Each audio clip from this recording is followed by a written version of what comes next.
Estamos ao vivo, 23 de setembro de 2020, quarta-feira, 19 horas. O pessoal que está entrando aí já compartilha, já manda o aviãozinho aí para os amigos, marca o pessoal. Vamos esperar a nossa convidada especial entrar. Minha mana, Thalita, entrando agora. Agora, vamos falar ali de um assunto não muito corriqueiro, apesar de que ele é bem, né, a realidade dele é uma realidade que está bem exposta, né, para a gente nesses últimos meses, em especial, né, esse ano, nesses últimos meses. Tá bom? Mas para quem não conhece, entra lá também no nosso site, no novo site aliançasdesangue.com, cadastra o teu e-mail, toda semana você vai estar recebendo um estudo sobre vários assuntos referentes à família, referente à libertação. A gente vai estar fazendo também uma compilação do que a gente está conversando aqui e vai estar postando ali no nosso site, tá bom? Thalita, muito obrigado por atender. Rapaz, eu me sinto, apesar de irmão, eu me sinto honrado por ter uma brecha na agenda da Thalita, que vocês sabem que é... Certamente, gente. Que é... Não, Não gente, tem eu tô nem graça brincando. nisso. Sempre que eu preciso, Thalita me atende, né? Agora eu vou dividir a Thalita um pouco com vocês, né? Todos os dias, Thalita, a gente conversa, né, não? Todo dia Todo a dia. gente, a gente conversa. Mas eu te agradeço por, por estar aqui comigo hoje e a gente falando sobre esse assunto, que é um assunto assim que muita gente tem perguntado pra gente. Muita gente tem perguntado para mim, né, como é que a gente tem encarado o luto, como a gente tem encarado esse assunto assim tão delicado, né, que é a morte de um parente, a morte de um querido, né, e por isso que eu resolvi convidar você para a gente estar conversando sobre isso, tá, Thalita? Primeiro, assim, eu queria fazer uma breve oração para a gente começar, pedir ao Espírito Santo Claro. que conduza a gente nesse caminho, tá? De testemunho e de entendimento. Vamos orar então, gente? Quem estiver com a gente aí, vamos orar. Senhor, conduz a gente, Pai, nessa conversa. Nós queremos, Senhor, glorificar o Teu nome. Nós estamos aqui essa noite somente para falar do que a verdade aponta para nós, sobre essa nova realidade em Cristo que nós temos e nós adquirimos quando cremos de todo o coração na Tua palavra. Conduz a gente, abençoa todos os que estão ouvindo a gente, estão vendo a gente. Nós lançamos uma palavra de bênção sobre todos eles, em nome de Jesus. Amém. Amém. Gente, então, para quem não sabe, eu creio que a grande maioria sabe, mas para quem não sabe, a nossa família assim experimentou nesses últimos meses algo assim bem delicado, né? Nós tivemos, a nossa mãe faleceu, a dona Geusadete faleceu dia 26, Thalita, 26 6 de de, julho. 26 de julho, né? Uma semana depois, o marido dela, o nosso padrasto, pastor Fir, tão querido, né? Que ocupava, assim, na nossa vida uma figura de pai mesmo, uma figura paterna, né? Nós ganhamos duas irmãs, né? Também, a Ilana e a Cris. Cris, a Ilana e a Cris, que a gente manda um beijo para elas se elas estiverem assistindo. Então, assim, dentro de uma semana, a gente perdeu assim duas pessoas muito queridas, né, os nossos pais, né, os nossos condutores nisso. Eu queria, Thalita, que você falasse um pouco para a gente como é que foi essa experiência para você. Tá. Só fazer dois comentários antes de falar do assunto. Vocês me desculpem se eu estiver mexendo o celular, é que a minha internet não está boa e onde eu sempre faço minhas lives estava caindo.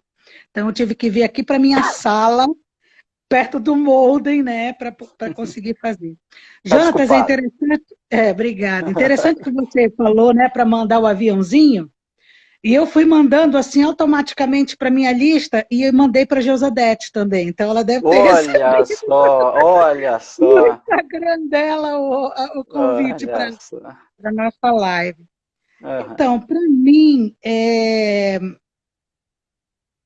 ah, Vamos dizer assim, eu acho que a grande questão da morte da mamãe e da morte do Ofi envolve as questões espirituais das quais nós vamos conversar aqui, mas eu acho que nos pegou todos de surpresa. Primeiro, porque nós estávamos nos protegendo muito do Covid, né? Justamente por causa deles. Para quem não sabe, a mamãe e o Ofir, eles eram nômades, né? Eles passavam metade do ano nos Estados Unidos e metade do ano, quando esfriava lá, eles vinham para o Brasil. E nesse tempo do Brasil, eles ficavam aqui na minha casa em Curitiba. Então, eles vieram e estourou toda a pandemia no Brasil. E a partir do momento em que tudo começou a acontecer, nós começamos a assim, ter um zelo muito grande para que nós não pegássemos o Covid, especialmente por causa deles, né? Então, quando tudo aconteceu, quando essa tsunami, né, passou sobre a nossa casa, a gente, vamos dizer assim, não é como perder alguém que você está esperando que vai morrer breve. Muito pelo contrário, porque o filho e mamãe, como eles eram muito ativos e até saudáveis, eles tinham muitos planos, muitos planos. Nós que somos filhos, sabemos que eles tinham já os planos da vida dele, dos futuros deles. Então, assim, a perda ela é muito doída, porque ela veio assim sem nós esperarmos. A mamãe, ela desenvolveu um quadro realmente muito grave. Então, quando veio a notícia de que a mamãe estava piorando e que essa piora era, né, foi usada essa palavra, irreversível, houve da minha parte um desespero muito grande, né, e uma tristeza muito grande, porque de maneira alguma eu esperava que ela morresse. Mas a gente já estava percebendo que ela estava piorando. O Ofir foi diferente, porque o Ofir estava super bem, né? Com prognóstico de sair do hospital, e de uma hora para outra ele teve aquela trombose fatal, né? E veio a falecer. Então, assim, emocionalmente, humanamente falando, se eu pudesse resumir em uma palavra, eu diria surpresa, susto, né? Porque foi algo realmente que eu não esperava de coração. Então, Thalita, assim, esse é o mesmo sentimento nosso, né? Eu imagino que se o Samuel tivesse aqui também falaria dessa mesma forma, né? Como foi assim muito surpreendente para a gente, né? A forma que tudo aconteceu, né? E assim a gente experimentou alguns sentimentos assim que a gente tinha experimentado poucas vezes ou até nem tinha experimentado na vida, né? Como, por exemplo, esse sentimento de impotência, né? Esse tratamento do Covid é um tratamento assim muito cruel, muito desumano, né? Essa solidão que o paciente passa, né? A mamãe entrou, acho que dia 11 ou dia 12 de julho, né? E desde o dia 11, vocês sabem, quem conhece a Gilzinha sabe que mamãe era uma pessoa completamente social, né? E Não desde o dia... suportava ficar sozinha. Não suportava, e desde o dia 11 ou 12, quando ela entrou no Hospital Santa Cruz, ela não viu mais ninguém, né? Ela ficou completamente sozinha em todo esse período, né? A gente teve um pedido negado, né, da família para que alguém assumisse a responsabilidade, mas estivesse junto com ela, e isso tudo não foi possível, né? Então a gente ficou, eu estava no Pará, eu estava longe fisicamente também, e realmente assim é algo assim muito Eu angustiante. internada com Covid, só o Samuel, coitado, tendo que Exatamente, exatamente. Mas você deu, Thalita, um testemunho muito bonito, assim, até como uma resposta, né? Até como uma resposta a muitas pessoas exatamente que questionavam isso, né? Como é que a mamãe pegou esse Covid? O que foi que aconteceu? Né? Poxa, se eles estavam sendo assim mesmo isolados, o que foi que aconteceu que o porquê que ela pegou esse Covid, né? A gente imagina, né, que seja nesse episódio, mas eu queria que você contasse pra gente, você contasse assim em áudio, em vídeo, aquele testemunho que você deu no Facebook. Interessante, né? Porque no Facebook eu tive o cuidado de não citar algumas coisas, mas eu vou me sentir na liberdade de citar Por favor. algumas coisas que não foram faladas no Facebook, né? Primeiro eu quero saudar várias pessoas da família que estão aqui, a Giovana, nossa prima Loli, obrigada, a Alessandra lá dos Estados Unidos, Isso. obrigada, primas, por estarem aqui acompanhando, nós amamos vocês, a Lu lá na Espanha, fora os amigos, né? Obrigada, queridos, né? Todos nós estamos vivendo e superando essa dor. Bem, minha mãe, ela pegou o Covid visitando meu tio, irmão dela, que ele estava com uma trombose. Nós não sabemos se foi oriunda de Covid, porque ele não fez esse tratamento para saber se era do Covid. E ele, apesar de ser um homem muito rico, ele não tinha nenhum plano de saúde. Então, ele foi levado para a Santa Casa de Misericórdia de Curitiba. É isso, né, Jonatas? Isso. Né? E ali, na Santa Casa de Misericórdia de Curitiba, minhas primas estão aqui, inclusive, que participaram disso tudo, podem confirmar. A situação era deplorável. Meu tio ficou muitas horas sem nenhum tratamento, muita dor nas pernas, né? E o que aconteceu? Minha mãe, para quem conhece, minha mãe a gente brincava lá em casa que ela era o 0800 dos necessitados, né? Tinha gente que brincava que ela era a Nossa Senhora do Júlia Sefer, que era o conjunto habitacional que nós morávamos em Belém. Porque a minha mãe tinha esse dom, ela tinha esse chamado, essa vocação pessoal de ajudar pessoas. Agora imagine, a minha mãe, ela daria a vida para ajudar uma pessoa que ela nem conhecesse. Você imagina um irmão, né? Então, quando a mamãe soube da situação desse meu tio, do tio Jamilton, ela tentou articular com minhas primas que minhas primas fossem até o hospital. Minhas primas foram, mas as minhas primas não são da área de saúde como minha mãe era. Então, o que é que acontece, gente? Nós estávamos em casa, um belo dia, 11 horas da noite, a Geuzinha aparece na porta, toda arrumada para sair.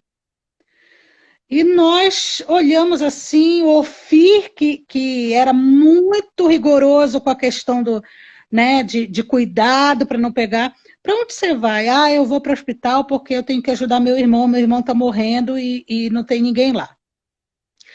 Na ocasião, ela nos prometeu que ela não ia sair do carro. Mas eu acredito que ela percebeu que talvez as minhas primas me corrijam se eu estiver errada, por favor. Eu vi a Loli, a Giovana, que são meninas que estiveram lá, né? Elas não estavam conseguindo brigar do jeito que a Geuzinha estava acostumada a brigar por essas coisas. Então, em algum momento, minha mãe entrou no hospital. Quando ela entrou no hospital, Santa Casa de Misericórdia de Curitiba, ela percebeu que a ala inteira que meu tio estava internado, ninguém estava usando máscara, ninguém estava usando como é o nome, Jonatas, daqueles aparelhos que os médicos usam para prevenir, né? Luva. Isso, os equipamentos de segurança. Os equipamentos de segurança. Por quê? Porque não era a ala da Covid. Como se o Covid ficasse enclausurado lá na ala de quem tinha Covid.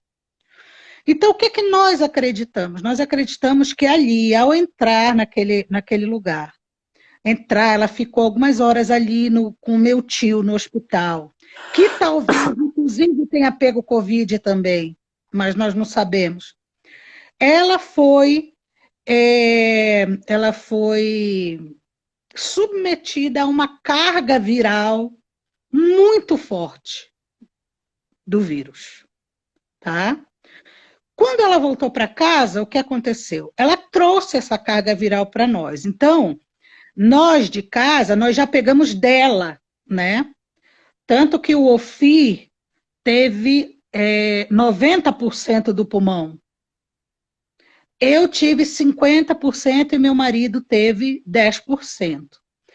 Engraçado que justamente o meu marido, que era quem menos tinha contato com ela, foi o que pegou menos. Então a gente percebe muito bem. O Ofi, que dormia na mesma cama, caiu no mesmo quarto. Eu, que era a filha, que tinha contato sempre, e meu marido, que tinha menos contato físico, foi o que pegou o menor quantidade, né?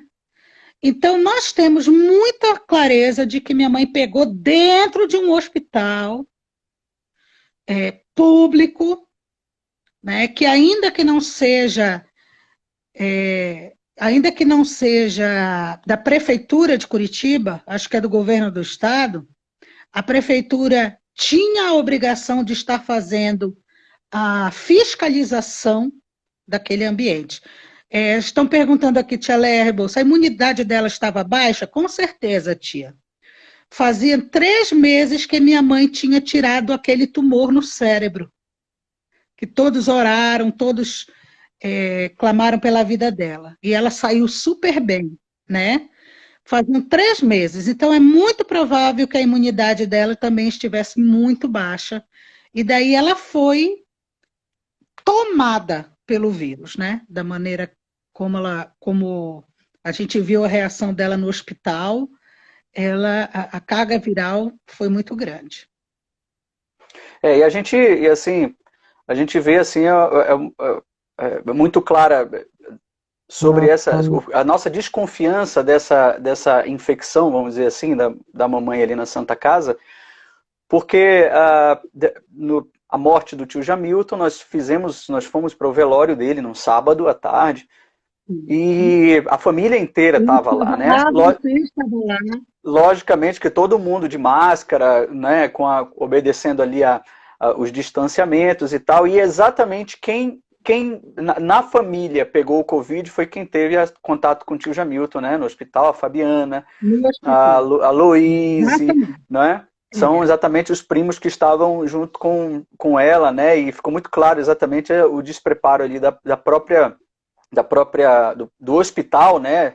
De proteger ali os pacientes e todos os que estavam ali, né? Mas então quer dizer que a dona Geusa foi para aquele hospital para tratar de um irmão, para cuidar de um irmão, mas foi mais do que isso, Thalita. Mais do que isso. Conta lá, o que mais que tinha aí por trás como pano de fundo aí o que motivou a mamãe a ir lá, né, a se expor dessa forma, porque ela sabia do risco, né? Ela sabia completamente do risco que estava sendo submetida, mas eu acho que o que motivou mais a minha mãe foi a questão espiritual, né? Da realidade espiritual do tio Jamilton, que era um homem ímpio, né? Então, apesar disso tudo, vamos dizer assim, ela teve a oportunidade de ser a última pessoa a falar de Jesus para o tio Jamilton, que era uma pessoa que já tinha ouvido do Evangelho muitas vezes, né?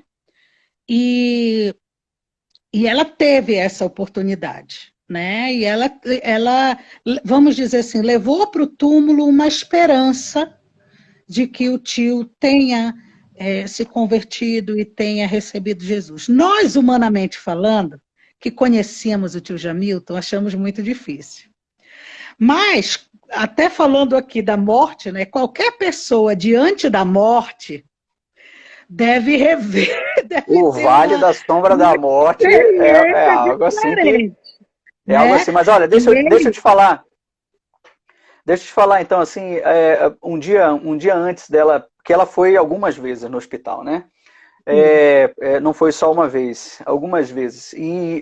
Na última vez que ela foi, ela muito angustiada me ligou e nós fizemos uma oração. E ela, angustiada, as mensagens, a mensagem que ela me mandou, ela disse assim: Jonatas, eu não estou preocupado com a saúde do teu tio, eu estou preocupado com o espírito dele, estou preocupado com a salvação, né? E isso é uma preocupação da família inteira, sempre foi.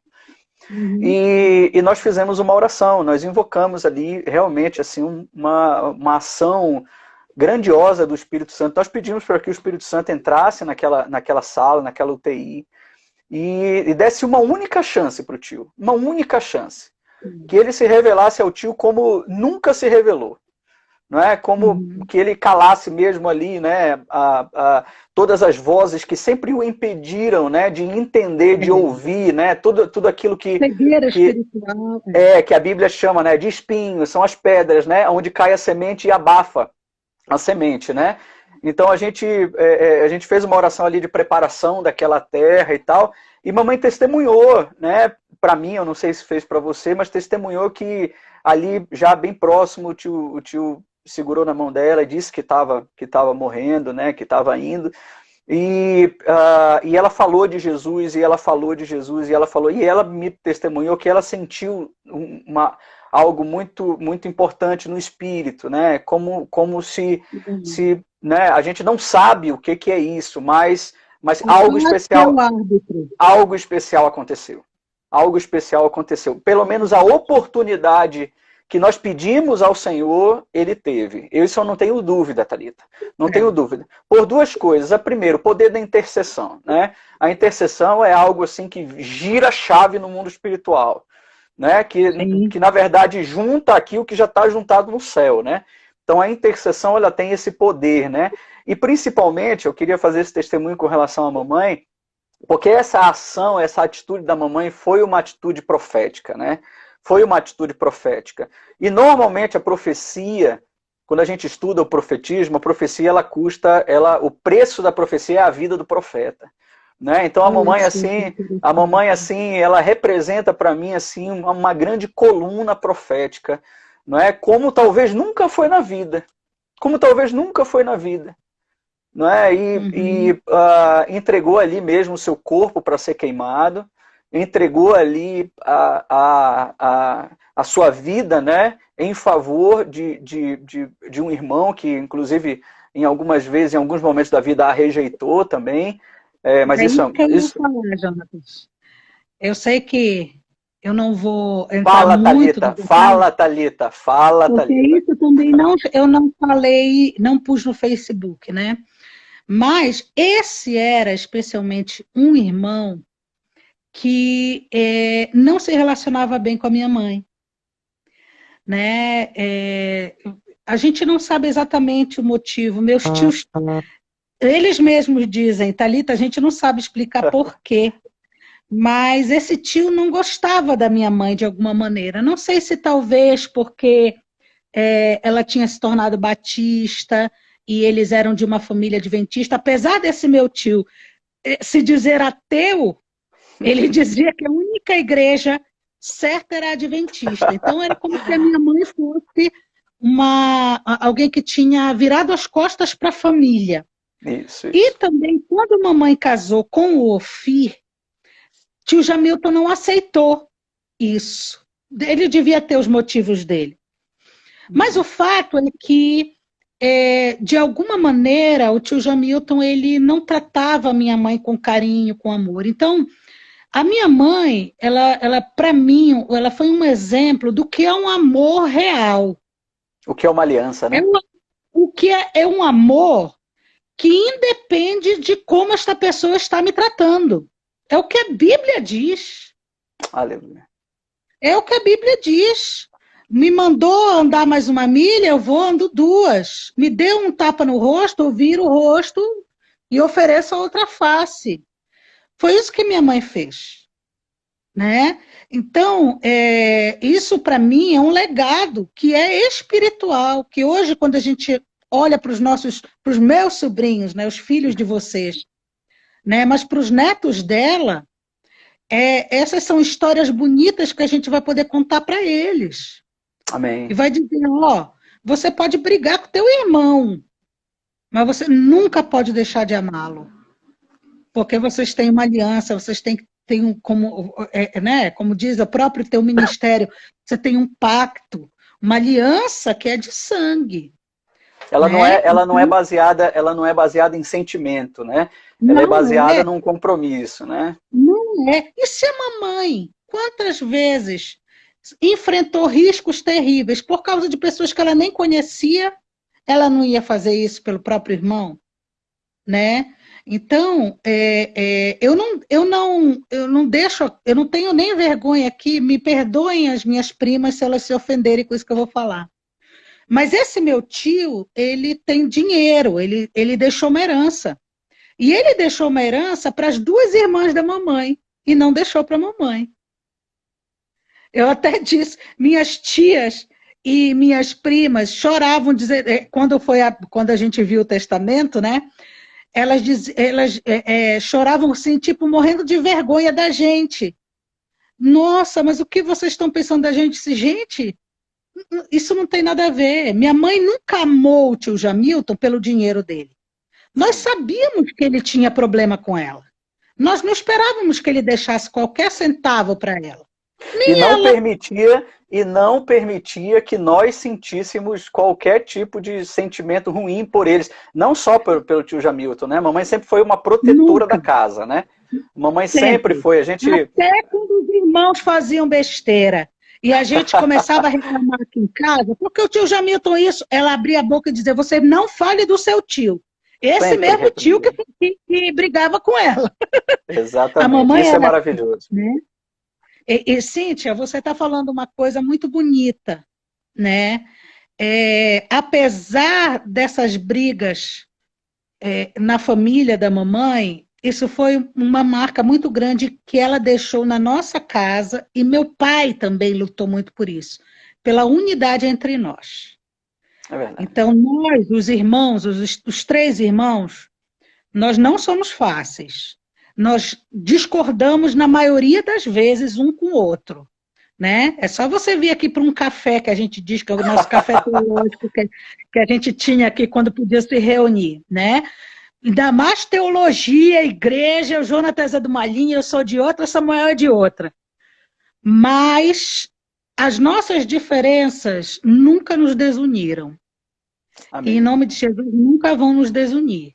E amém. Esse é um legado que mamãe e papai deixaram para nós também, Cíntia. Isso. Então, graças a Deus por isso também, né?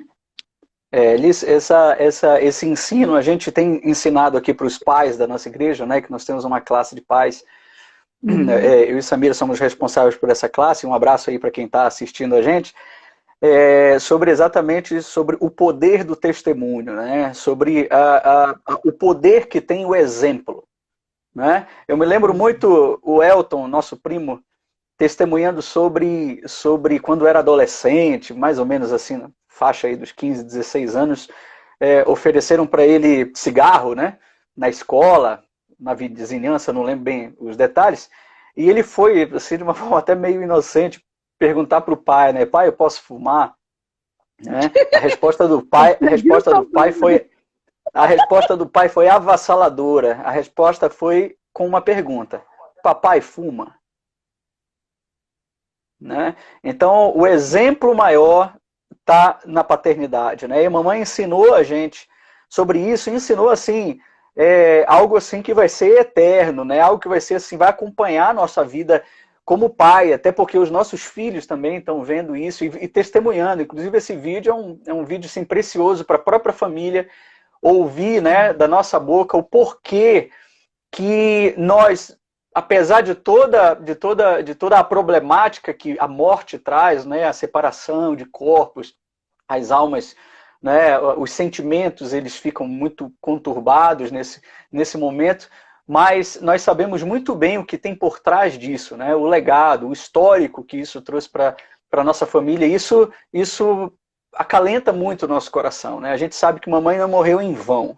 Essa é a certeza que tenho no coração. Né? A vida dela, ela foi extremamente, logicamente que ela não dá para dizer que ela calculou isso, mas ela assumiu todo o risco, né? Assumiu. Eu posso testemunhar isso de forma pública para todos que estão vendo a gente e vão ter acesso a esse vídeo, né? Mamãe entregou realmente assim, assumiu todos os riscos por amor, né? Esse é o grande exemplo. Thalita. E eu acho importante, Jantas, dizer que no próprio tratamento da mamãe, nós três tivemos muita divergência, né? Nós não estamos aqui de maneira alguma querendo passar uma ideia de que é uma coisa fácil de se passar e de se viver. Não é, né? Você pode estar assistindo esse vídeo e dizendo assim, nossa, mas esse pessoal é super forte. Não sofreu, é. né? Esse povo não Não sofreu. sofreu, né? Quando o Jonatas me ligou e disse, Thalita, o caso da mamãe é irreversível, eu estava com meu marido aqui em casa, era um domingo, eu me joguei no chão, eu de vez em quando gosto de orar assim, com o rosto no pó. E eu nem me ajoelhei, eu me joguei no chão. E comecei a interceder e orar, como eu já tinha feito algumas vezes, mas eu entendia que aquela era uma hora decisiva. E comecei a interceder, e chorar, e clamar ao Senhor, e clamar, e clamar, e clamar. E eu ouvi a voz do Espírito Santo dizendo para mim, minha filha, pare de clamar, sua mãe já está comigo. Eu me levantei dali, e a paz do Senhor, veja bem, a paz do Senhor não faz a gente parar de chorar. A paz do Senhor é a certeza, a convicção de que a vontade do Senhor foi realizada naquele Aleluia. momento. Aleluia. E que nós vamos chorar, nós vamos nos entristecer, nós vamos sentir falta, quanta falta a mamãe faz. Né? Mamãe era aquela pessoa que onde ela estivesse no mundo, ela ligava para todos os filhos quase todos os dias. A gente até brincava com ela que às vezes ela ligava nas horas mais impróprias do mundo, e se a gente mandasse um recadinho dizendo, mãe, eu estou numa reunião, não posso responder, ela reclamava. Só tinha um problema. Mamãe tirava print de todas as conversas. Daí você imagina cada cena que ela tinha. Então, é uma falta que nós não temos como dizer, não temos como. Mas eu tenho uma convicção muito grande de que foi feita a vontade de Deus na vida da minha mãe. Assim como na vida do Ofir. Como o Ofir foi, a paz que o Ofir foi, é do servo de Deus, do gigante de Deus, que sabe que a morte é só uma passagem. A gente, inclusive,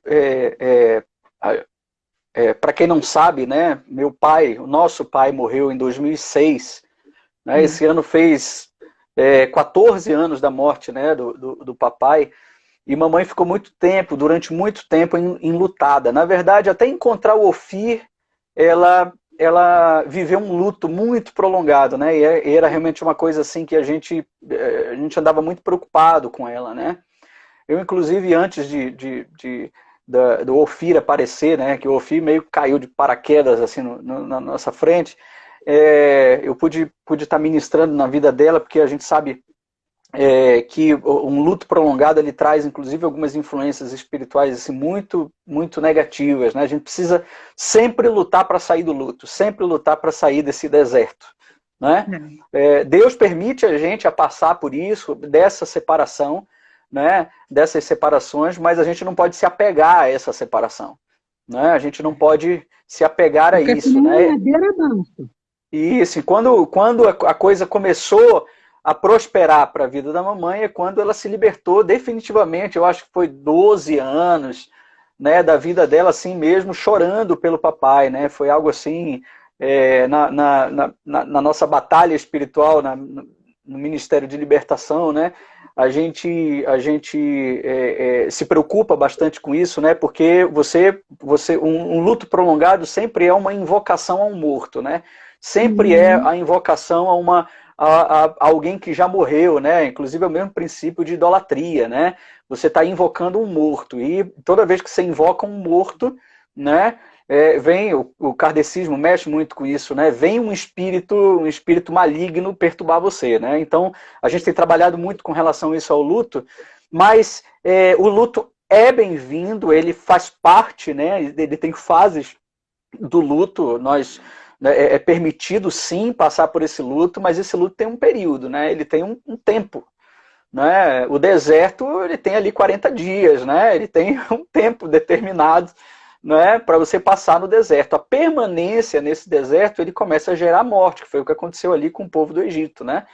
Que a desobediência, a murmuração, né? Então, assim, nós como irmãos, eu, Thalita e Samuel, a gente luta muito contra a murmuração, contra gostar desse deserto, né? Tem gente que se apega ao deserto, se apega à melancolia, né? E todo o espírito melancólico, todo o espírito cabisbaixo, quando você começa a ver, Jesus vai citar esse termo, né? Quando você começa a entrar pelos teus olhos for trevas, que grandes trevas serão. Né? Quando tudo dói, quando minha vida acabou, porque essa preparação e tal. Então, porque essa separação trouxe essa dor e tal, né? Mas então, Thalita, eu queria assim, nós temos assim, eu acho que 15 minutos? Mais uns 20 minutos. Se cair essa live, a gente volta com outra, tá, gente? A gente vai encerrar esse assunto hoje. Normalmente eu não passo de 1 hora, mas hoje a gente vai dar uma escapadinha. Não sei que a Thalita tem uma... Eu deixei a janta do meu marido semi-pronta ali para continuar depois, mas não Já, tem problema. então, meu filho, Marcelo tá bem servido. Marcelo tá bem servido, então tá tudo certo. Então, Thalita, o que faz você sentir paz com relação ao que mamãe experimenta hoje, agora, nesse momento, depois da sua partida? Glória seja dada ao nosso Deus, né? Antes da mamãe falecer, eu fui levada pelo Espírito Santo a voltar a um texto bíblico que há muito tempo eu não estudava, que sim, estamos gravando, tia Leia, várias pessoas perguntando se a gente está gravando a live. Thalita, então olha lá, bate o dedo aí no aviãozinho e compartilha essa live, tá? Que depois, quando completar 1 hora, a gente vai voltar de novo, tá? Aproveita agora e compartilha. Vamos lá, Thalita. Vamos lá, gente. Tá? Vamos compartilhar. Que foi um texto que todos nós conhecemos de cor, Mateus 7, a partir do versículo 24, final do Sermão do Monte. E Jesus vai dizer, né? Aquele que ouve as minhas palavras e as cumpre é semelhante ao homem que construiu a sua casa sobre a rocha. Vem a tempestade sobre a sua casa, mas a sua casa não é derrubada. Permanecerá, né? Uhum. Permanecerá. E eu fui levada a ler várias vezes esse texto. Quando a mamãe faleceu, eu fui ler e se destacou assim, né, o termo estas minhas palavras. Nós temos um mal muito grande. Às vezes a gente lê tanto um texto, conhece tanto um texto, que a gente já acha que ele falou tudo. A gente é meio sensacionista na nossa forma de enxergar a Bíblia. Mas a gente esquece que a Bíblia é viva. Né? Então, o Espírito Santo é vivo. Ele se revela, infinitamente. E quando saltou aquilo, estas minhas palavras, eu fui procurar um comentário bíblico. Eu não sou exegeta, então não dava para ir para o grego, para o hebraico, para saber. Mas o comentário dizia que Jesus estava falando do seu sermão. Claro. Quando Jesus está dizendo estas minhas palavras, aquele que ouve e cumpre estas minhas palavras é semelhante ao homem que construiu sua casa sobre a rocha. E daí eu voltei para o capítulo 5. E eu comecei a ler diariamente Mateus de 5 a 7, Mateus 5, capítulos 5 a 7. E é muito interessante, Jonas, eu inclusive citei aqui alguns desses versículos, né? O quanto, em algumas coisas, mamãe se parecia com aquele ideal do Sermão do Monte. Principalmente nesse aspecto de amar pessoas. Então, quando Jesus vai dizer, olha, dá a tua capa, anda mais uma milha, dá a tua outra face, o Espírito Santo me disse, minha filha, fique tranquila.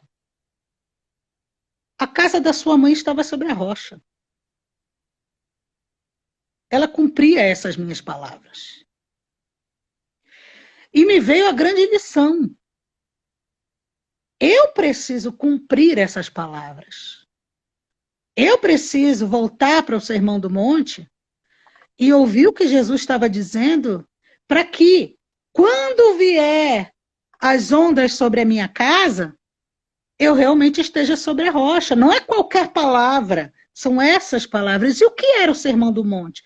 Ele era um sermão duro, difícil de ser aceito. Difícil de ser, tanto que os discípulos disseram, olha, tem gente indo embora, te ouvindo falar essas coisas. Então, a mensagem do Evangelho, ela é uma mensagem de salvação, ela é uma mensagem de redenção, mas ela é principalmente uma mensagem de obediência, de conhecimento, né? Terminando de ler já pela segunda vez o livro Adoração, do John MacArthur, e ele vai bater nessa tecla. A adoração é a obediência à palavra de Deus e ao seu Espírito. Amém. Né? Então, o que me deixa muito em paz, mano, é saber que a mamãe não era perfeita. Nós sabemos que ela não era perfeita. Mas ela se parecia com Jesus em muitas coisas. Amém. Mais do que nós. Amém. Né? Todos nós dizemos, nenhum de nós três puxou a completude dessa vocação. Nenhum de nós três. Né?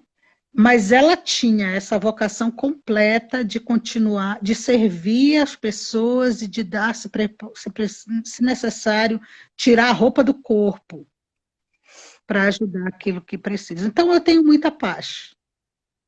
Amém. Amém. O apóstolo Paulo vai citar um texto lá do Antigo Testamento, né? Crie, por isso falei, né? Nós falamos aqui o que nós cremos, né? Nós anunciamos o que cremos. A mamãe, ela vivia o que cria, né? A mamãe, ela aprendeu a não ser religiosa. Ela aprendeu a não ser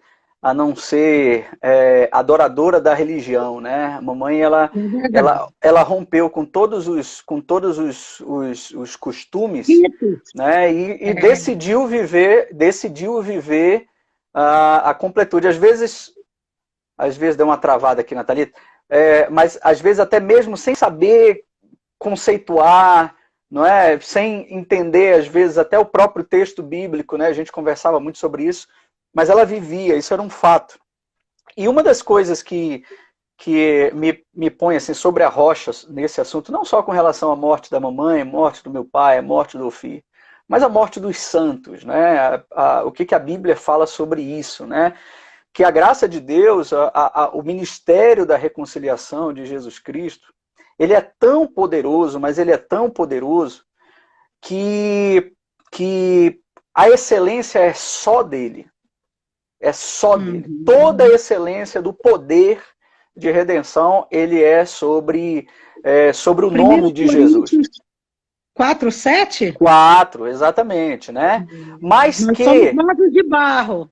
Exatamente. O que é esse vaso de barro, né? O que é esse vaso de barro?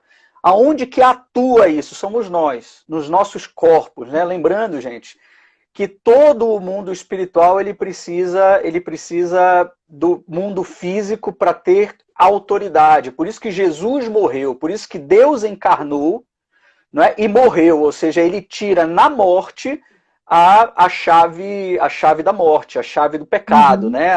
O poder da morte sobre quem? Sobre os que creem. Né? Então, assim, indo ali para 1 Coríntios capítulo 4, onde você. Desculpa, 2 Coríntios Não 4. lembra do 7, né?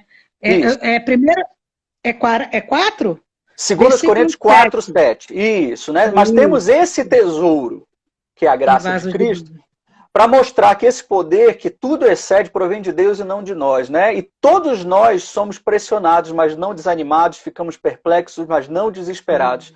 Somos perseguidos, mas não abandonados, abatidos, mas não destruídos. Trazemos sempre em nosso corpo o morrer de Jesus, para que a vida de Jesus também seja revelada onde? No nosso corpo. No nosso corpo mortal. Exatamente. Ou seja, essa revelação, ela atua através de nós, desse corpo mortal, né? O poder de Cristo ele usa esta habitação, este santuário, esse tabernáculo, né? A Bíblia vai chamar os nossos corpos de santuário, de tabernáculo do Senhor. Por isso que a santidade é necessária, né? O Espírito Santo não habita onde tem pecado, ele não habita templos feitos por mãos humanas. Deus não habita em templos feitos por mãos humanas, em pessoas que adoram a si mesma, né? Mamãe não adorava a si mesma. Por isso nós temos certeza absoluta que ela foi uma habitação do Espírito Santo, né? E essa habitação do Espírito Santo, ela gera o quê? Ela gera o quê? Exatamente essa renovação de energia. Os que esperam no Senhor renovam as suas forças, né? Subirão com asas como águias, o profeta Isaías vai dizer. Mas assim, a morte é algo não somente normal, mas é algo essencial. Necessário espiritualmente. Exatamente, né? Então, por isso não desanimamos, embora exteriormente estejamos desgastar-nos, lá ainda continuando Nosso em 2 interior Coríntios. se renova de dia em dia. Exatamente. Aí quando a gente for ali para 2 Coríntios 5, o próximo capítulo, olha só o que Paulo vai falar. Paulo vai dizer assim: sabemos que se for destruída a temporária habitação terrena em que vivemos, temos da parte de Deus um edifício, uma casa eterna, onde? No céu, não construída por mãos humanas. Enquanto isso, nós gememos, desejando ser revestidos de nossa habitação celestial, porque estando vestidos, não seremos encontrados nus. Né? Versículo 5, foi Deus quem nos preparou para esse propósito, dando-nos o quê? Um espírito como garantia do que está por vir. Portanto, temos sempre confiança e sabemos que enquanto estamos neste corpo, olha só isso. Enquanto nós estamos neste corpo, no corpo, estamos longe do Senhor. Imagina. Porque vivemos por fé e não pelo que vemos. É interessante, Jonatas, que quando a tua filha, para quem não sabe, o Jonatas tem uma filha que vai fazer 19 anos agora em novembro. Parece que não, né? Mas ele tem uma filha já de 19 anos. A mais velha, tá? São 3. A mais velha. E a Sara, ela sempre estudou para fazer medicina.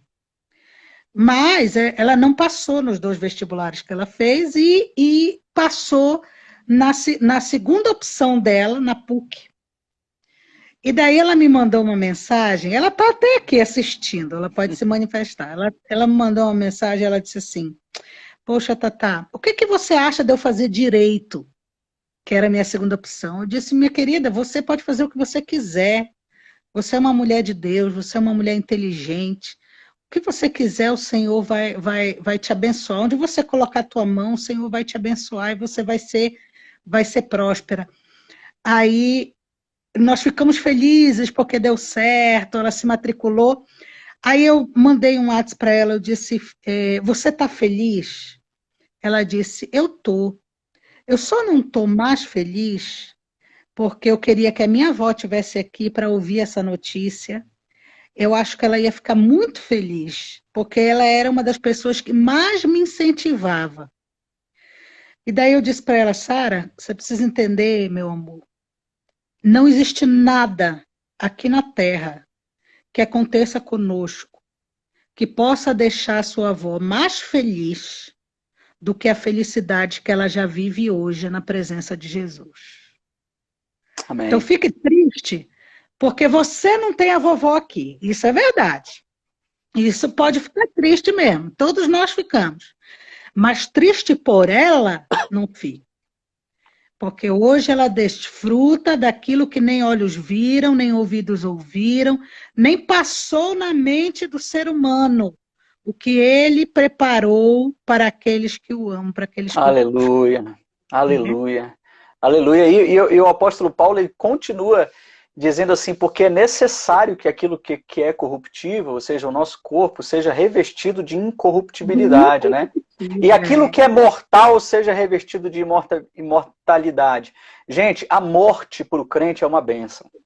Aleluia. A morte para o crente é uma bênção. É por isso que nós choramos a separação, mas nós não lamentamos a sua morte. Nós não lamentamos a morte da mamãe como nós lamentamos a separação, mas nós cremos que, por exemplo, o que acontece quando essa palavra se cumpre, né? A morte foi destruída pela vitória. Onde está, ó morte, a tua vitória? Onde está, ó morte, o teu aguilhão? O aguilhão da morte é o quê? É o pecado. Mamãe não peca mais. Graças a Deus. Porque este... Tragada foi a morte pela vitória de Cristo na vida dela. Aleluia. Então, todo a ser vencido. Exato. Portanto, meus amados irmãos, mantenham-se firmes, que nada vos abale, sejam sempre dedicados à obra do Senhor, por vocês sabem que no Senhor o trabalho de vocês não será inútil. Não será inútil. Porque nós choramos a separação, mas nós não choramos a morte da mamãe.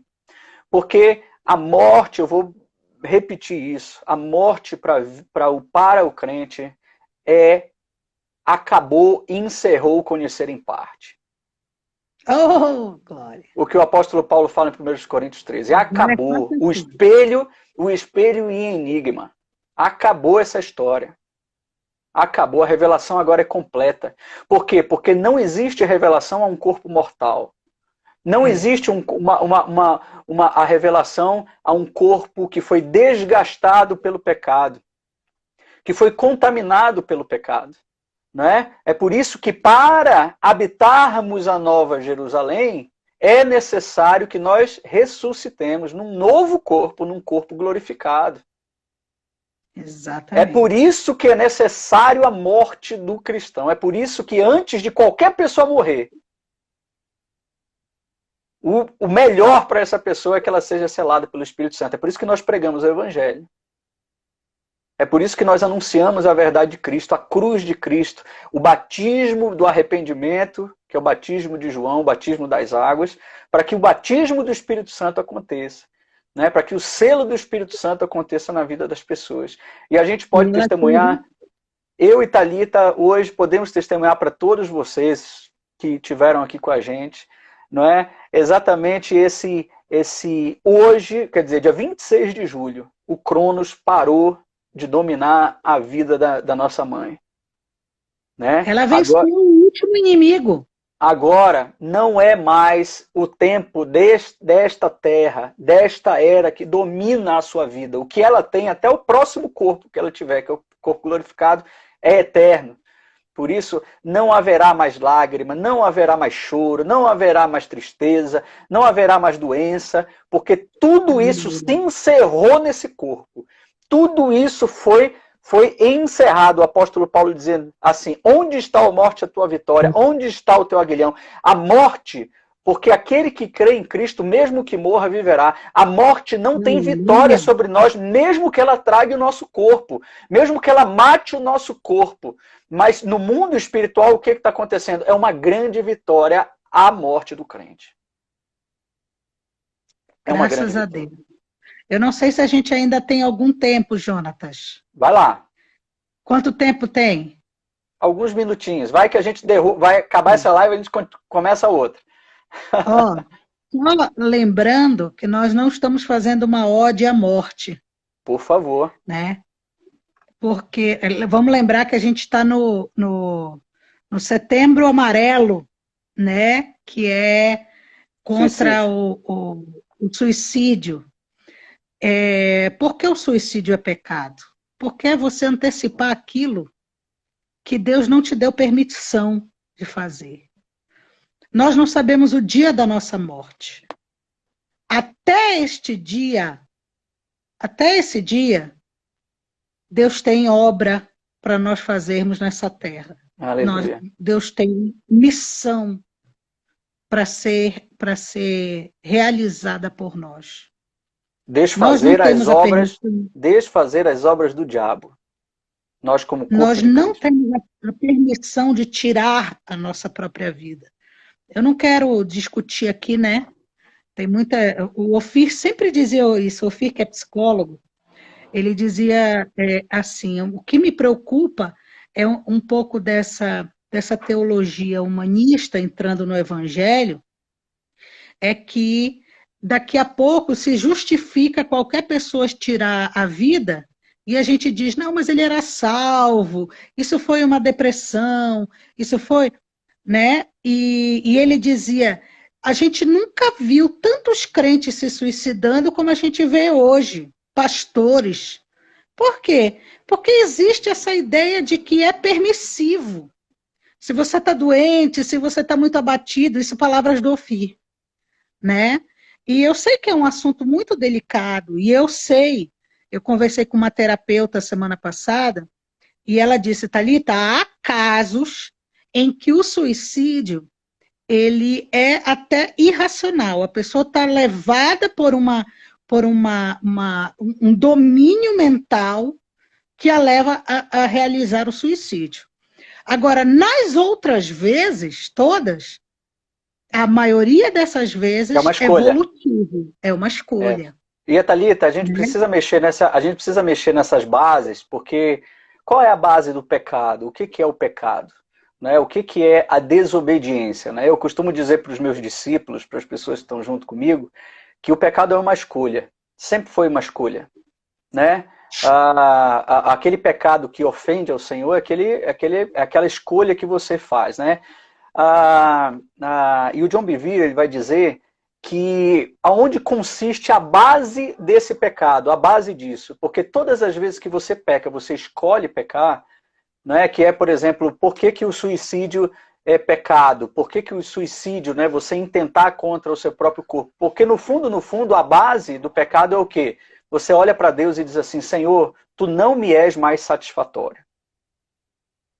Tu não és mais... Você não é isso, você não é mais capaz de me conduzir a águas tranquilas.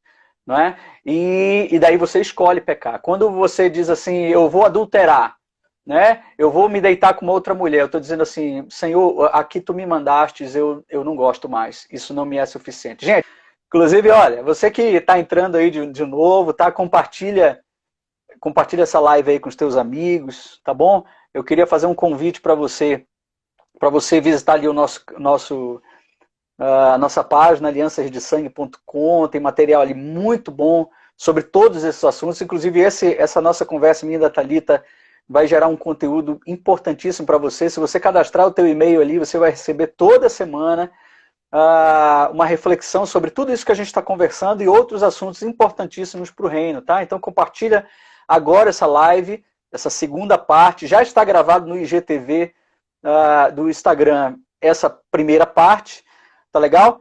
E eu esqueci de dizer uma coisinha para vocês. Nós vamos migrar, eu não vou mais fazer essa live no meu perfil pessoal, Jonatas V. Barros, tá? Nós criamos um perfil Alianças de Sangue, Aliancas de Sangue.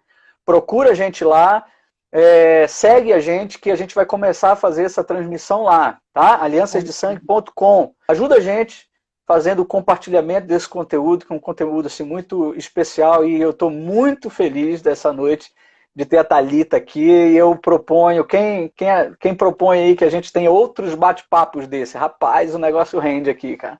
O negócio só rende. Só me que daí eu peço uma pizza pro meu marido. Tá certo, tá certo. Então, Thalita, o que eu estava dizendo, né?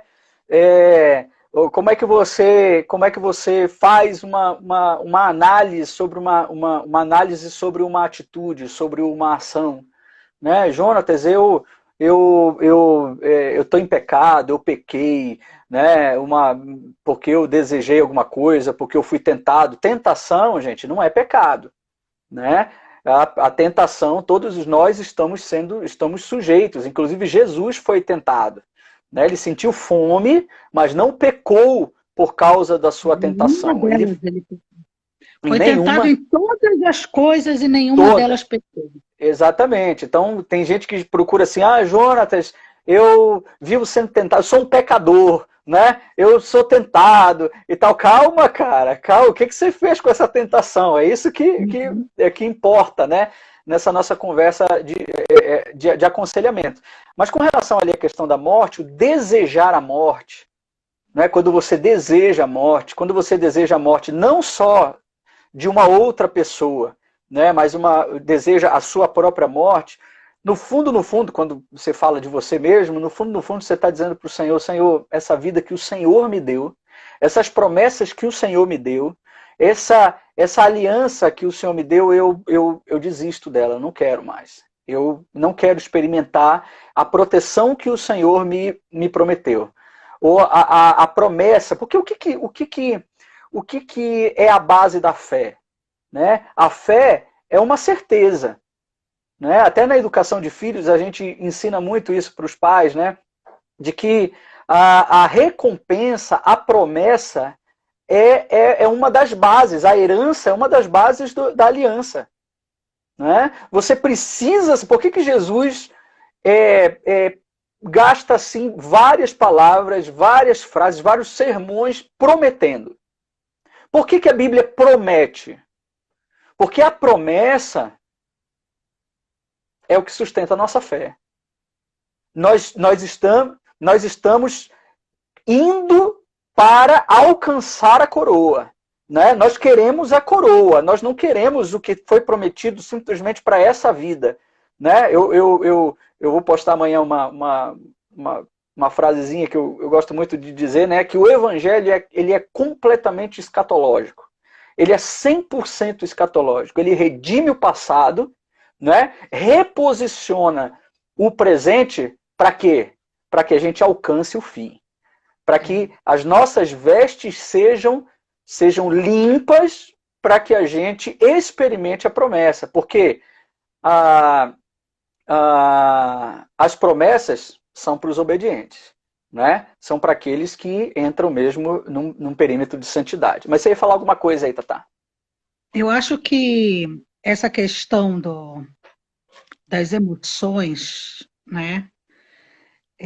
A gente precisa entender que quando as ciências sociais começaram a surgir, elas surgiram dentro de um movimento de tentar explicar o que a religião, aos olhos deles, não conseguia explicar, né?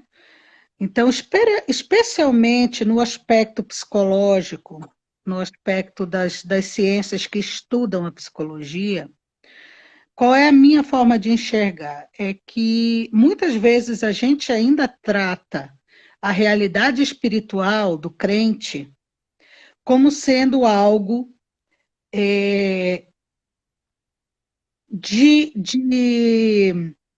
que se equipare à realidade emocional, né? Quando, na verdade, a nossa posição espiritual, ela é uma posição que supera todas as outras posições da nossa limitação. Né? Eu gosto muito do texto de Hebreus, capítulo 4, versículo 12, quando vai falar da Bíblia. A palavra de Deus é mais cortante do que espada de dois gumes, que penetra até a divisão de juntas e medulas, alma e espírito, e é capaz de discernir as intenções do coração. Interessante, ela divide alma e espírito.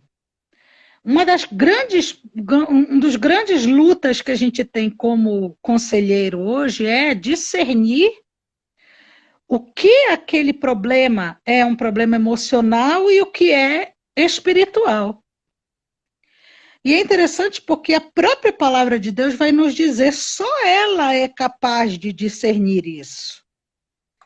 o que é emocional e o que é espiritual. Então, eu, por exemplo, a Thalita, tá? Vou me expor aqui, né, de alguma maneira, mas eu sou uma pessoa que me trato de depressão há cerca de 6 anos, né? Já melhorei bastante, já reduzi bastante a minha medicação, hoje eu tomo um remédio. Jonatas está confiante que esse ano eu ia tirar o remédio, né? A Geusadete morreu, daí Amém. é, Amém. eu também espero que eu vá conseguir. Mas eu tenho plena convicção de que não são os profissionais da área de psicologia que vão conseguir discernir completamente Amém. qual é a minha realidade. Aleluia. Por quê? Porque não é como uma doença que você faz um exame de sangue e ele te dá dados exatos do que fisicamente está ali. A alma e o espírito, eles não são mensuráveis. Você não consegue fazer uma linha divisória entre essas duas coisas. Apenas uma coisa consegue: A a palavra. palavra de Deus. Eu costumo dizer, quando eu vou falar de culto, Jonatas, desculpa entrar um pouquinho na minha área, Oxe, né? por que desculpa, menino? Vamos lá. Mas o pessoal sempre pergunta: Thalita, como é que a gente sabe que não é emocionalismo e quando é espiritual? Eu digo, você nunca vai saber. Porque nós não temos meios de mensurar se uma pessoa está tendo uma reação emocional ou espiritual. Meu Deus, então como é que a gente garante o mover de Deus? Eu digo, pela exposição da palavra. A palavra é que vai fazer a divisão de espírito e alma. Juntas e Ela medulas. vai discernir a intenção do coração. Ela vai, através da sua exposição, e eu sempre fui muito aberta a como essa exposição devia ser, mas hoje eu estou me fechando cada vez mais de que ela tem que ser mesmo pregada expositivamente, né? Tem um livro maravilhoso do John Piper, que é Exultação Expositiva, que ele vai falar da importância da pregação ser uma pregação oral expositiva, né? Que é uma coisa que muita gente questiona hoje em dia e tal. Mas eu creio. Então eu digo assim, olha, se teu culto é muito louco, teu louvor é muito louco, muito... Eu digo assim, não tem remédio para isso. Porque, na verdade, até um culto muito sériozinho, você não sabe dividir a apatia do mover do espírito. Não é verdade? Você não vai conseguir fazer a divisão e dizer aquele ali está sendo espiritual e aquele está sendo apático. Nós não temos ferramenta para fazer isso. Agora, existe algo que é capaz de discernir e de revelar as intenções do ser humano. É a palavra de Deus. A palavra então, eu costumo dizer assim, ó, na minha igreja, aqueles cultos e não sei o que, não vou citar aqui nomes, né, para não ser antiética. Aqueles cultos, não sei o que, eu digo, querido, olha, eu estou cada vez mais convicta do que o seguinte, deixa o povo cantar, deixa o povo dançar, deixa o povo... Agora, a palavra de Deus, se ela for o centro, se ela for ela for, também não pode ser pregada de qualquer jeito, não é qualquer palavra, é a palavra de Deus, né? O recado de Deus. Meu querido, essa palavra vai fazer divisão. Vai julgar. E só ela, vai convencer crentes e não crentes, espirituais e carnais. Essa palavra. Não somos nós. Com as nossas... Essa tua palavra é fantástica, Thalita. Sabe? Não somos nós com as nossas habilidades. Nossas ferramentas. Com a nossa performance. A performance é importante, olha, Deus me livre, eu dou aula disso no seminário, né? De culto, de como conduzir um culto. Eu acredito na performance, mas a performance, ela não faz a obra do Espírito e a obra da palavra. É verdade. É verdade. A performance é importante, ela é útil. Não vou usar a palavra importante, eu vou usar, ela é útil. Mas a obra do Espírito é uma obra que está ligada à obra da palavra de Deus. São os dois juntos. Então, culto sem palavra de Deus, ele pode ser aquele culto super tradicional, ele vai ser apático. Ele não vai transformar vidas.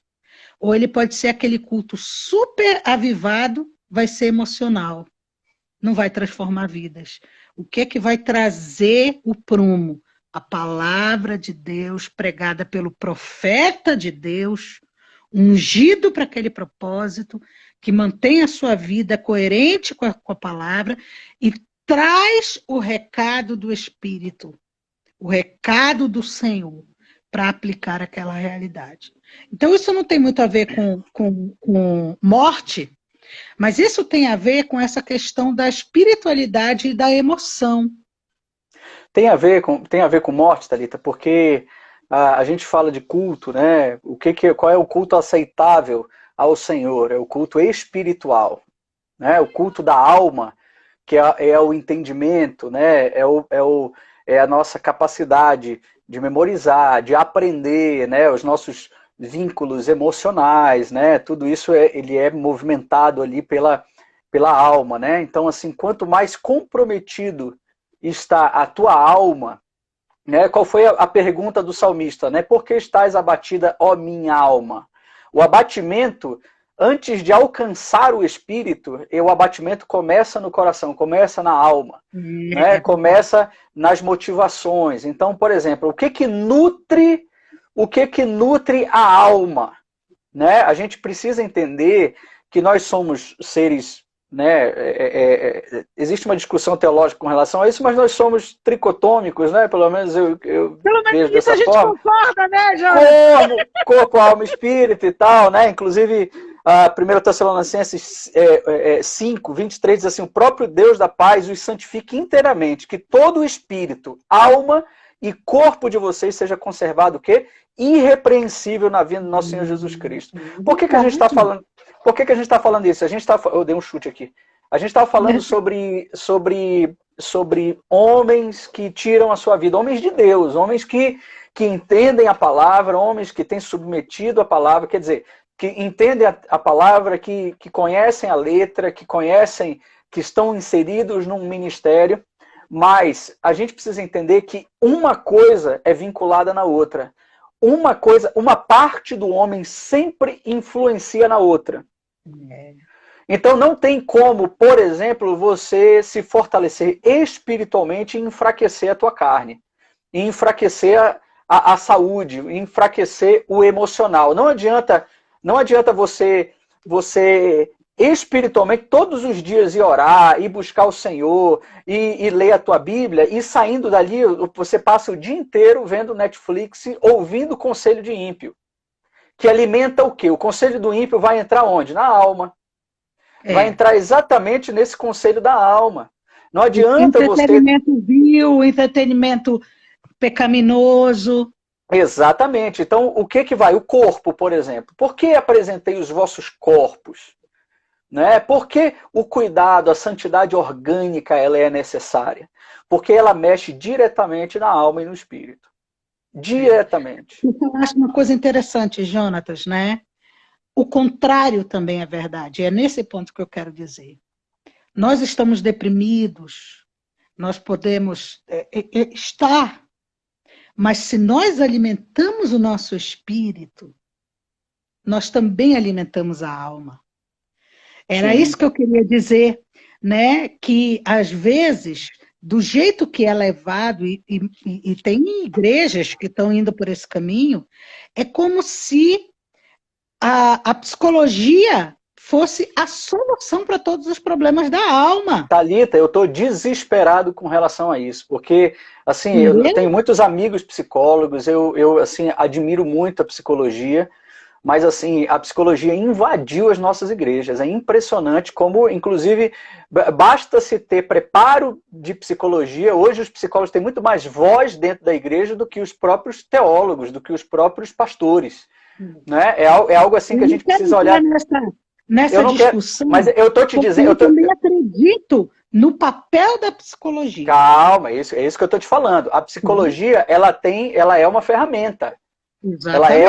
Se ela não for discernida, nós temos, por exemplo, psicólogos na nossa igreja que são uma bênção. A gente ouviu assim pessoas cristãs, daquelas assim que conseguem pegar a ferramenta da psicologia, né, e transformar em... Quer dizer, ela lê a psicologia à luz da Bíblia, né? A Bíblia ilumina a psicologia, né? Infelizmente, isso não são todos, né? Eu só acho que o discurso separado é que está errado. Exatamente.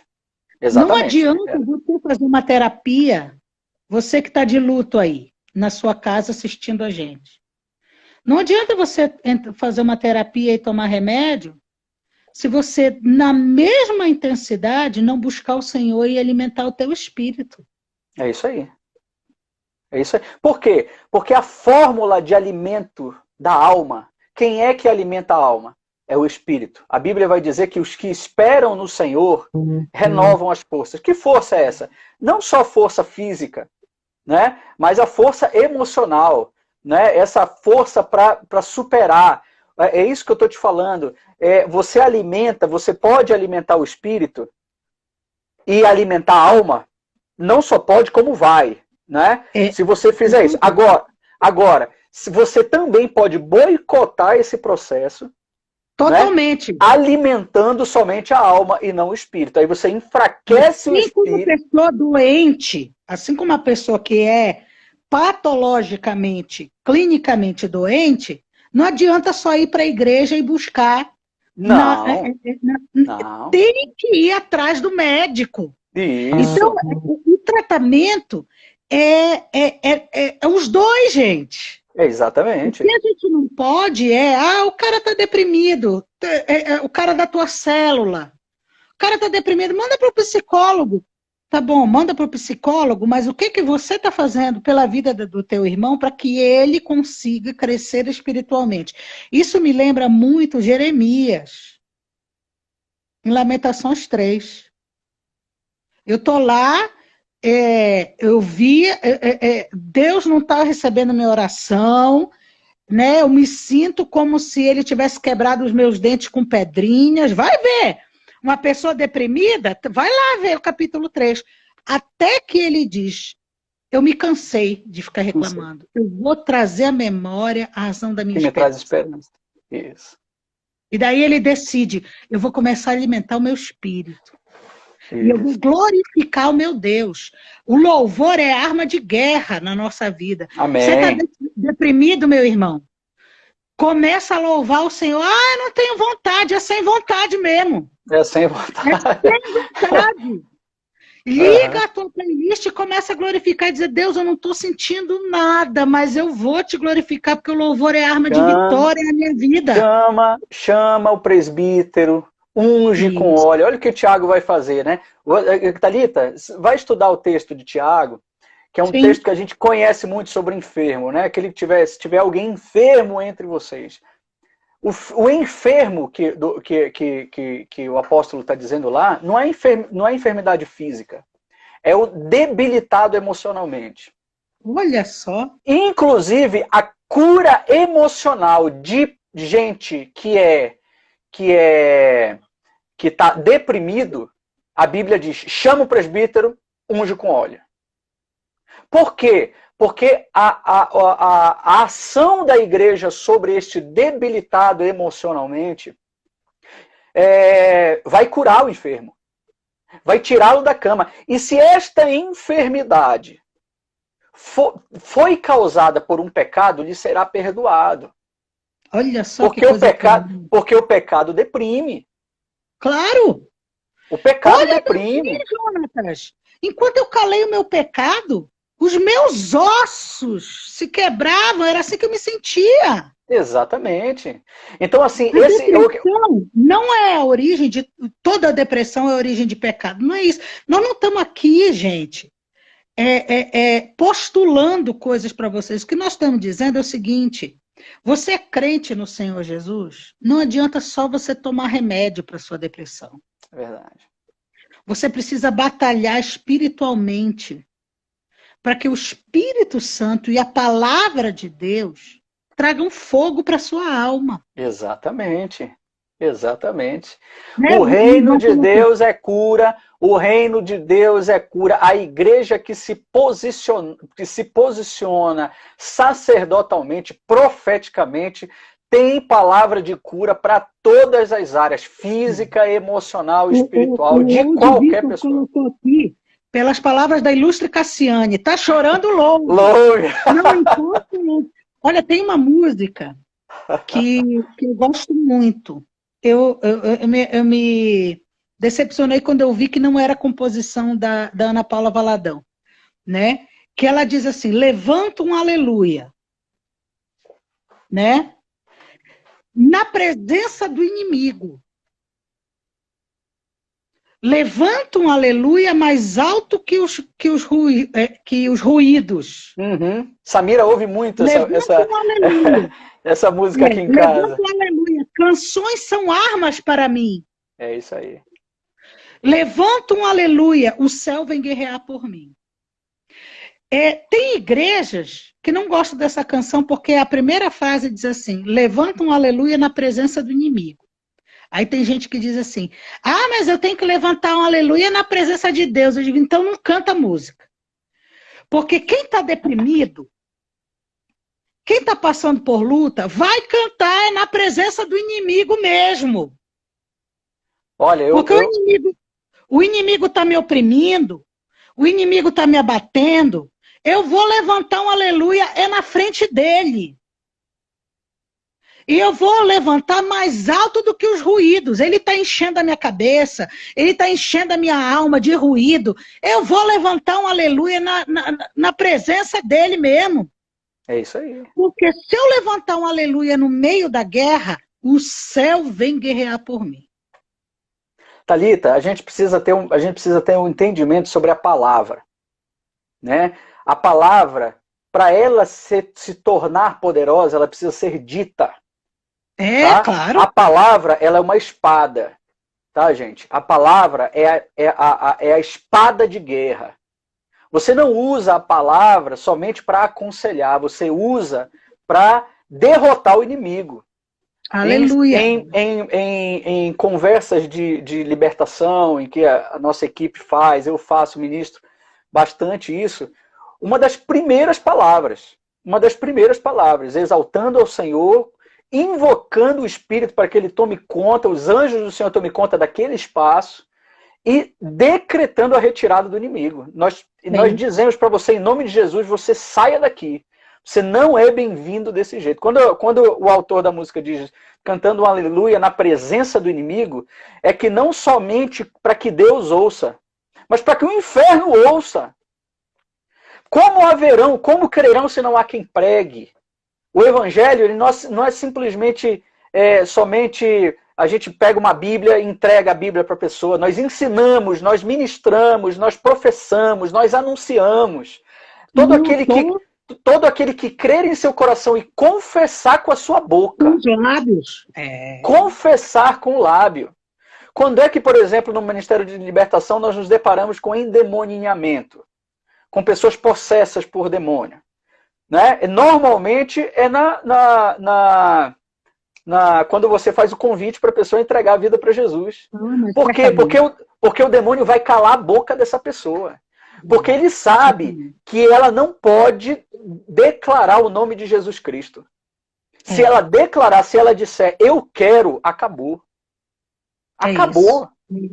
Então essa declaração, a gente precisa entender que o mundo, a nossa guerra não é contra o sangue, nem contra a carne, mas é contra os principados. A gente tem que dar assim, aleluia, na presença do inimigo. E a gente precisa entender, você que é crente, né, está passando por um luto, está passando por um momento difícil na sua vida, está passando por uma batalha, está deprimido. Eu conheço pessoas que estão deprimidas e estão enfurnadas numa cama, não se levantam. Deixa eu te dizer uma coisa, meu irmão. Eu não estou falando como alguém que não sabe do que está falando. Eu estou falando como alguém que sofre e luta com depressão há 6 anos.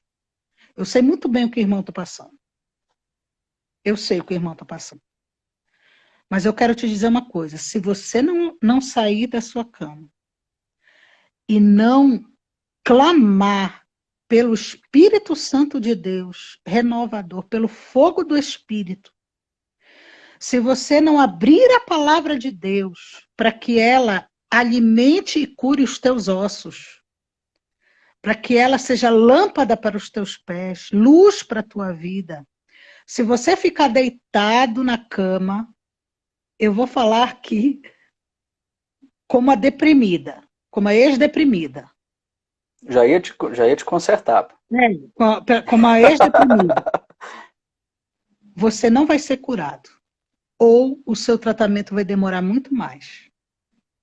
Por quê? Porque você está buscando curar a sua alma sem curar e alimentar o teu espírito.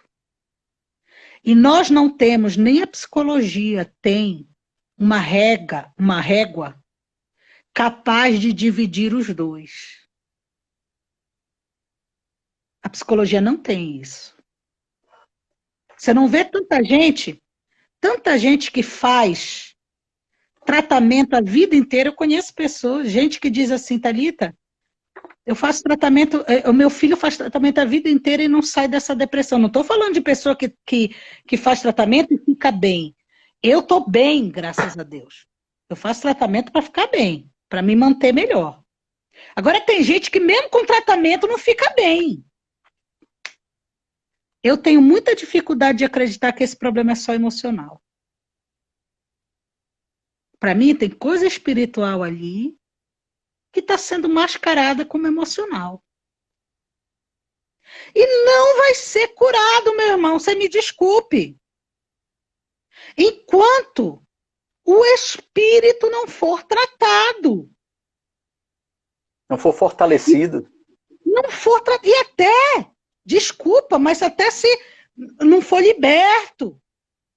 Se pecados escondidos não forem revelados e perdoados. Nós não podemos achar que curar a alma é curar o espírito. Não é. Nós precisamos alimentar os dois. Nós precisamos buscar. Você está na cama? Clame ao Senhor. Como diz o Jota, para de ficar assistindo Netflix, vai ouvir mensagem de edificação. Thalita, eu não estou conseguindo nem ler a Bíblia. Aí eu digo, hoje em dia isso não é nem desculpa. Você tem a Bíblia inteira em áudio para você ouvir em casa, se você não quer ler. No meio, Thalita, colaborando com o que você está falando, né? Trazendo uma luz aqui da área da libertação, que a gente lida muito com isso, com essas doenças emocionais, né, que são vinculadas a doenças espirituais. Né? Nós somos seres completamente pactuados e pactuáveis. Né? A gente diz que no mundo espiritual não tem vácuo. Ou você é pactuado com o Senhor, ou você é pactuado com demônios. Não tem em cima do muro. Não tem em cima do muro. Então, por exemplo, tem gente que foi pactuada, mesmo sem querer, com espíritos, a entidades, né? A entidades, foi feito consagração sobre você, né? Que o Espírito Santo, que a obra de Cristo Jesus, ele te sela com o Espírito Santo, mas esse carregar a cada dia a sua cruz, negar-se a si mesmo, né? colaborado, vamos dizer assim, potencializado pela obra do Espírito, que vem o quê? Fazer você convencer você do pecado. Ou seja, todas essas alianças, esse é o nosso ministério, todas essas raízes espirituais que estão dominando o teu psique, estão dominando inclusive o teu próprio corpo, precisam ser desaliançados, né? Para que você tenha essa plenitude de vida. Jesus não veio prometer simplesmente vida, mas vida em abundância. Tem muito crente aí que entrou pela porta da graça e parou ali, né? Parou ali, não entrou na vida em abundância, não entrou no evangelho do reino. Super graça, né? Tô na graça. Tô na graça, eu não preciso fazer mais nada. Né? Eu não preciso fazer mais absolutamente nada. Então, assim, essa consciência espiritual de que nós somos seres aliançados espiritualmente, né? Por isso que nós nos aliançamos com o Senhor, por isso que o próprio Senhor Jesus diz assim, todas as vezes que vocês se reunirem, no partir do pão e no tomar do vinho, do cálice, façam isso em memória de mim, ou seja, renovem a aliança, né? Renovem o pacto, que haja este pacto, essa renovação. Por que Paulo vai dizer que tem muita gente que está débil entre vocês, doentes, enfermos e que estão morrendo cedo. É porque vocês estão comendo e bebendo sem discernir o corpo. Sem discernir o corpo. Ou seja, completamente, espiritualmente separados do teu irmão. Fisicamente separado do teu irmão. Emocionalmente separado do teu irmão. Vocês estão deixando, inclusive, o teu irmão passando fome. Dentro da igreja. Essa é a acusação lá de 1 Coríntios 11. De Paulo, que ele vai falar sobre a ceia. Por isso, o que é fazer essa análise da onde você está pecando, aonde você... Olha, Pedro, por exemplo. Olha Pedro. Pedro vai dizer assim, Senhor, de forma nenhuma nós vamos deixar que você morra, que o Senhor morra. Imediatamente, o que acontece? Jesus reconhece... Jesus reconhece em Pedro Satanás. Você só fala das coisas... você não fala das coisas do Espírito. Das coisas do alto. Você não está conseguindo discernir. Nós podemos sim, como Pedro, como humanos, quando nós deixamos a nossa emoção superar a voz do Espírito, o conselho de Jesus, do Espírito Santo, o que acontece? Agirmos em nome de Satanás.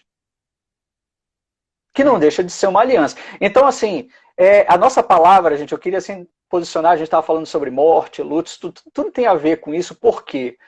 Porque a forma com que nós enxergamos a morte hoje é uma forma completamente associada ao pânico. A mídia, os jornais, o ministério do diabo é desfazer a obra da igreja. Então, te acovardar é você ter medo da morte. É trancar você. Deixar de fazer a obra de Cristo por medo da morte. É por isso que a gente está falando sobre a morte. É por isso que nós estamos posicionando a morte na vida do crente. Posicionando o propósito da morte na vida do crente. O propósito da morte na vida do crente é o quê? Para que a gente receba como herança a presença de Deus. Enquanto estamos neste corpo, nós estamos afastados de Deus. Afastados de Deus. Por isso que Paulo diz assim, gente, para mim o viver é Cristo e morrer é lucro. É lucro.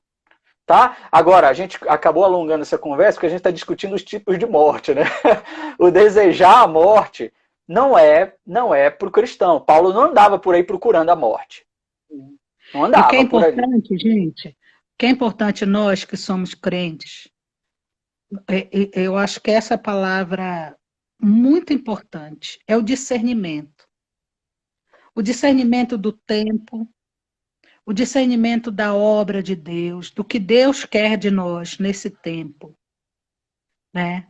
Nós temos uma característica muito negativa. A gente gosta de ver o problema na vida dos outros, mas a gente não gosta de se olhar e de ver aonde nós estamos errando. Jonathan falou uma coisa interessante, né, sobre o falar. Nós somos uma família que luta com um pecado muito grande, que é o dos lábios, né? Por muito tempo, a gente A achava Bíblia normal, chama, a Bíblia chama isso de maledicência. nós achávamos normal nós nos reunirmos como família e falar mal. Falar mal de pessoas, falar mal de situações, né? Do E culto. do culto, falar mal do fulano que a gente não gostava. E nós fomos discernindo como família o quanto Satanás estava encontrando espaço dentro da nossa casa. Estou falando família, irmãos, pai e mãe, e quando a gente se reunia, né? Para ficar falando mal. Quando mamãe morreu, nós tivemos uma tentação muito grande de nos reunir para ficar falando mal do hospital tal, do prefeito tal, de isso aqui tal. Ninguém está tirando a culpa de quem é culpado. Mas nós precisamos discernir, estou falando isso abrindo aqui nós, né, Jonatas? Claro. Porque nós temos muita tranquilidade de dizer, a gente tem que cuidar muito da nossa boca, porque quando a gente vê, daqui a pouco a gente já está crucificando um. Mas da onde que vem esse discernimento? Da busca do Senhor. Aleluia. E nós reconhecemos como família, como irmãos, que nós temos esse problema. Então, quando a gente está junto, que a gente começa a perceber que o nosso assunto gira em torno muito de falar mal de alguém, de alguma coisa, né, Jonatas? A gente dá aquela freada abençoada. É uma tentação, é uma fraqueza. A gente foi ensinado muito a isso, né? A gente luta contra isso. Mas deixa eu só falar, então, assim, sobre o pecado da maledicência. Ela tem duas colunas, né? Inclusive são crimes hoje no Brasil, o nosso Código Civil prevê, mas duas coisas que a Bíblia fala isso constantemente, né? Que é a calúnia e a difamação. Você pode ser um maledicente caluniando. O que é a calúnia? Você inventa, você mente sobre a pessoa, né? Você espalha uma mentira. Mas também tem o pecado. Não é o problema. Mas tem o pecado que é o pecado mais sorrateiro, que é tão pecado quanto mentir, que é difamar, que é o quê? Que é espalhar uma verdade. A queda de um irmão, a falha de um irmão, a falha de um querido, de um parente, do teu pai, isso é difamar. É tão pecado quanto mentir. Olha só. Tão pecado quanto mentir. É o pecado da maledicência. Né? Que a Bíblia diz que a língua pode tudo construir ou pode tudo destruir. Ela pode construir o quê? Eu abençoo. Eu te abençoo. Eu libero você para prosperar. Em nome de Jesus. Você crê? Creio. Então te levanta e anda. Né? Essa confissão. Isso é tudo construir. Isso é tudo construir. Nós precisamos, como crentes, meus irmãos, discernir quais são os pecados nossos, às vezes, da nossa família. Que a gente se reúne. A gente tinha um pastor que dizia assim: quem é o irmão que você vai cortar no bife hoje no almoço? Né? Porque a gente é assim. E são pecados que a gente acha que não é nada, mas que influenciam nossos filhos, influenciam nossas crianças e nos levam a viver morte. Nós estamos num tempo em que a igreja do Senhor Jesus precisa discernir o tempo. Precisa discernir as suas falhas.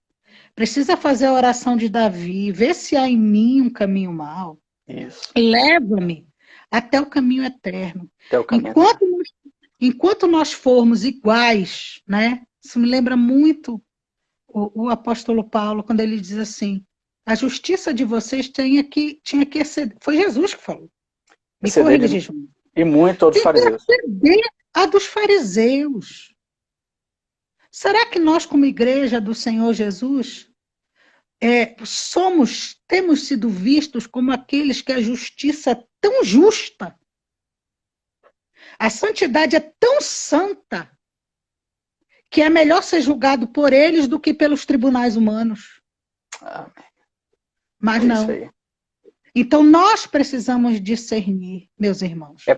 É por isso que a palavra diz que nós julgaremos o mundo, né? A igreja julgará. A santidade da igreja, né? Amém. A santidade da igreja. Thalita? Mano, eu preciso ir. Nós já ultrapassamos todos os limites de horário aqui. Não, mas chega. Olha, antes de você sair... Agora, olha, não, calma. Antes de você... Nós temos, antes de você sair, eu queria fazer um convite a todos que estão ouvindo a gente. Entra no nosso site lá, aliançasdesangue.com, aliancasdesangue.com, cadastra o e-mail, tudo que você está ouvindo aqui, você vai receber uma reflexão semanal sobre isso. Lá você, inclusive, tem a oportunidade de marcar um atendimento, uma conversa individual ou como casal. Tem muita gente precisando ser aconselhado como casal, como pai. A gente está ali também disponível para todos vocês, tá? Segue a gente no nosso canal do YouTube, dá um like aí. Essa live vai ficar ali no IGTV. Compartilha essa live, que é importantíssimo. Tudo que a gente fez aqui, tudo que a gente falou vai ficar disponível. Já está gravado lá. A primeira parte, inclusive, já está gravado. Tá legal? Entra ali no nosso site, vai ter inclusive ali o meu número de WhatsApp. Entra em contato comigo. Se você tiver alguma pergunta, a gente vai entrar nessa brecha com você. Tá legal? Thalita, muito obrigado. Mana, te amo, viu? Muito obrigado por esse tempo. Deixa eu fazer a comida do papá do teu cunhado, coitado. Um abraço, um abraço. Tchau, tchau. Beijo. Tchau, tchau. Então, gente, muito obrigado também pela tua paciência, pela tua presença aqui. Colabora com o nosso ministério, colabora com o Ministério Alianças de Sangue, que tem sido assim importantíssimo na vida de muita gente. E nós queremos ser importantes na tua vida também. Tá? Nós estamos disponíveis, à disposição de você. Você pode marcar um horário ali pelo site, entre em contato pela página do Facebook, pelo Instagram, pelo nosso YouTube, entre em contato ali pelo nosso WhatsApp também, tá bom? E a gente tem todo o prazer de estar atendendo você, de estar conversando com você. Eu quero encerrar deixando a graça e a paz do Senhor sobre a tua vida, que o Senhor te abençoe e te guarde, que o Senhor faça resplandecer o seu rosto sobre ti, que o Senhor tenha misericórdia de ti e te dê a paz. Recebe a paz do Senhor, a graça do Senhor e muito obrigado pela tua presença. Espero ter abençoado, espero ter contribuído com essa live e toda quarta-feira às 19 horas a gente está junto, tá bom? Um grande abraço, gente. Beijão no coração. Tchau, tchau.